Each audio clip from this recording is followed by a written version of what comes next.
জাল ফেলানোর পরে দেখতেছি মাছ উঠছে, মাছের সাথে ওই যে ওই ব্যাগটা উঠছে, ব্যাগটার মধ্যে একটা ইট বান্ধা ছিল। পরে কই দিয়েছে ব্যাগটা উড়ায়, ইট বান্ধা কেন, বোমার মতন কোনো বস্তু দেখা যাচ্ছে আর কি। পরে এলাকাবাসীরা বললাম ত্রিপল নাইলে ফোন দেওয়ার জন্য, পরে পুলিশ আসলো, বাইকেরা দেখে বোমা জাতীয় কিছু মনে হয়, আমরা তো সঠিক বলতে পারি নাই। ইটটা সরাই রেখে দিয়েছি, লাড়াচাড়া করছে এসে পুলিশ। আগে তো মনে হচ্ছে খেলনা, এটা মনে বিস্ফোরণ হতো তাহলে তো ক্ষতি হইতো, আমার হাত উড়ে যেত। আমরা তখন বুঝতেই পারি না যে এটা বোমা। কি আতাইলাম পানির মধ্যে 7টা তাজা বোমা, এখন তো দেখে আসছোস। যেহেতু একটা কেন্দ্র আছে সামনে, 20-25 দিন রয়েছে নির্বাচনের, ওরা ওইখানে জিনিসগুলো রাখা গেছে।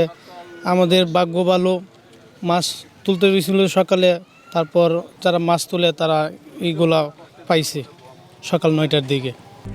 RICL TMX, যুগের পর যুগ স্থাপনা থাকে মজবুত। জেলেরা মাছ ধরতেছিল, তারপর জেলেরা মাছ উঠাইছে, মাছের জালের সাথে এই জিনিসগুলা আসছে আর কি।